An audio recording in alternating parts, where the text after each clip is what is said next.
Përshëndetje të nderuar miq, kryeministri Edi Rama do të thirret nga gjykata e posaçme si dëshmitar në dosjen Partizani. Gjykata ka pranuar ditën e sotme kërkesën e ish kryeministrit Sali Berisha që kryeministri Edi Rama të pyetet në cilësinë e dëshmitarit për kohën që ka qenë kryetari i Bashkisë së Tiranës dhe që sipas Berishës ka miratuar ndryshimin e trullit pra që më pas u bë e destinacionit që u bë një kompleks pallatesh nga Llëndri i tij. Për të folur për këtë çështje kemi të ftuar avokatin Gylsen Zhdima. Avokat, përshëndetje e faleminderit. Përshëndetje, faleminderit për... Po dalin të vërteta avokata lajme që qarkulluan që në prill kryeministri do të jetë në SPAK në gjykatë.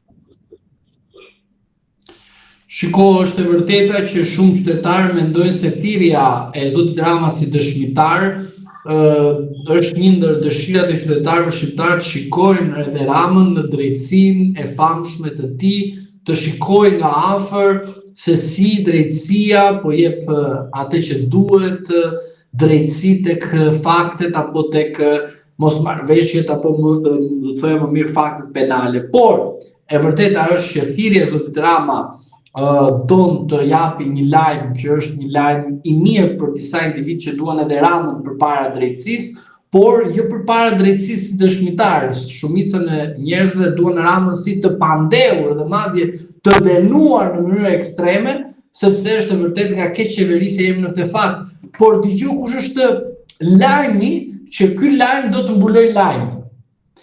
Dje ndodhi një rast në Tiranë kur një pallat pothuajse u doq.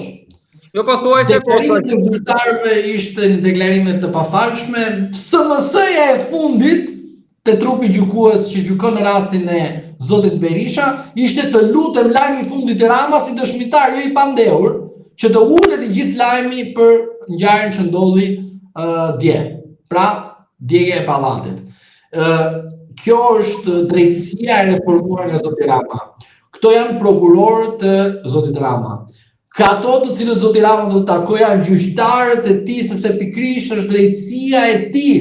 Po në fund avokat do pranoj nuk është lajmi dëshmitar Rama.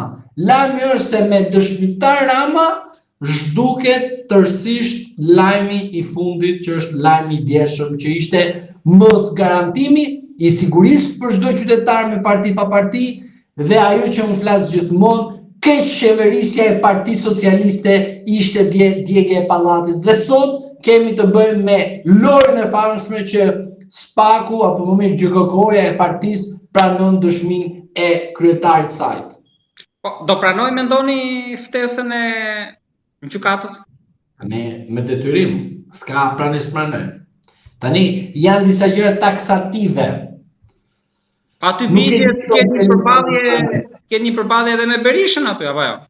Po sigurisht që aty pastaj do bëhet një lojë politike e madhe, sepse ti mos harro se lajmi sot është lajmi Rama thirret në GKK për të dëshmuar dhe mos harro faktin që sot është lajmi i fundit kjo gjë. Pra, skena politike ndryshon tani. Pra, Rama dhe Berisha përballen në GKK, nuk përballen në parlament. Ndryshon skena politike, po jo qeveria. Po shiko, sot edhe partia funksionoi. Pse? Vjet urdhër arresti me krimin organizuar, bandat, lajmi i fundit. Po ishte një biznesmen që u shpall ngërkim. Aksioni SPAK-ut. Aksionet e SPAK-ut janë si aksionet, hajde dalin sot, dalin se nuk do bëjmë mësim, do dalin bëjmë në një lëvizje nëpër në një park në një vend, bëjmë në një park të më i ri. Prandaj them që lajmi sot si dëshmitar i shërben mbulimit të lajmit të djeshëm që ishte pa garancia totale e keq qeverisjes që kemi këtu edhe 13 vite me radhë. Më thoni edhe diçka për pallatin, çfarë mendoni ku ka çaluar sistemin e të, se deri tani është arrestuar vetëm administratori i pallatit. Duhet të arrestohet edhe drejtuesi zjarrfiksës që jep lejen që të ndërtohet pallati, që ka element sigurie. Pa i bi që të arrestohet për çdo pallat atëherë. Po prandaj, futen sa më shumë brenda që të themi se si duhet të kemi shtet. Dhe jo shtet që vjedh nga mjesi deri darkë në mbështetjen e partisë. Avokat, si është puna tani për dëmshpërblimin? Rama tha që banorët mos shqetësohen sepse do ta ndërtoj prap pronari. Tani fajin e ka pronari, por përgjegjësia institucionale të shtetit nëpërmjet pushtetit nuk e ka. Bashkia e dëgjuat çfarë tha dje babai Arber Ajdarit, e dëgjuat çfarë tha prefekti. Këta kanë familjar, kanë këtë. E kupton ku jemi? Pra do ta bëj pronari, ç'lidhje ka pronari? Pronari e shiti nuk mbas pjesë asgjë, nuk ma përgjegjësi më. Ti vendos që pallatet të kenë siguracion privat. Kaq mbaroi, ja ço siguracionit privat. Është shumë e thjeshtë si shtet. Bëje, pse nuk e bën? Edhe kur e bën ti prap thua që nuk jam i gatshëm. Pse nuk je i gatshëm? Se s'ke vullnet o zotëri. Lek ti merr nga njëra anë, nga ana tjetër nuk je pasgjë të qytetarit. Është shumë e thjeshtë kjo. Dhe fjalia që tha ai, kjo është e turpshme. Kan familjar ata. Pra s'ke shtet o vlla. Pra një prefekt, kush ishte lajmi i fundit? 1 pallati, 2 prefekti i partisë, se është i partisë, do jemura nga partia. Mirë, çfarë ka thënë tek publiku? Nuk pyesim se s'ka shtet këtu, kemi mbaruar totalisht, kemi shpall falimentin, kemi familjar ju. Unë besoj se taj pallat s'ka pas socialist, ka pas vetëm opozitar. Po ka pas socialist, urdhës jua djeg shpin partia juaj. Edhe ju len më shit fatit, edhe ju shkoni si çeçura dhe votoni një person i cili tha keni komshi, keni hallë teze. Jo të marrim edhe turistët ne dhe të marrin e makina aty dhe të futemi brota dhe të bëjmë shëtitje. Prandaj po të them që dje u tregua qartë dështimi i keq qeverisjes me fakt konkret edhe te ky pallati përveç të tjerave. Prandaj them lajmi i fundit nuk ishte dëshmia e Ramës ose aksioni i mashtrimit të Spaku që fut disa të pafajshëm në përburgje, thjesht për të bërë statistika, se ky është momenti i statistikave. Lajmi i fundit ishte që dje shteti dëshmoi paftësinë juridike, institucionale, strukturore që do jetë në shërbim të qytetarëve. Po flota e autobusëve, çfarë është kjo? Që presin qytetarët, aty s'ka socialist. Ata që presin nëpër rrallë tani nëpër autobusë s'ka socialist, ka vetëm opozitar. Ka edhe socialist, shko që ju bë partia juaj. Ju tërbën. Ju len aty me të nxehtë, me të ftohtë, me shi, pa shi, aty ju len qëllimisht. Pra, ky është lajmi i fundit. Nuk është lajmi i fundit të rasti i zotit Rama që do thirret. Zoti Rama do të merret nga drejtësia e tij. Nga drejtësia e tij, sepse krenaria që ai ka bërë drejtësisë, në fund fare futet edhe ai në grop të drejtësisë së tij. Lutem thuaj edhe diçka avokat për ta mbyllur. Tani si është më korrekte ose ju e vlerësoni e dini më mirë dhe procedurat që kjo kërkesë duhet ishte pranuar nga Spaku përpara se dosja të mbyllet dhe të çohej në themel, apo tani që dosja është themel edhe gjyqi vazhdon?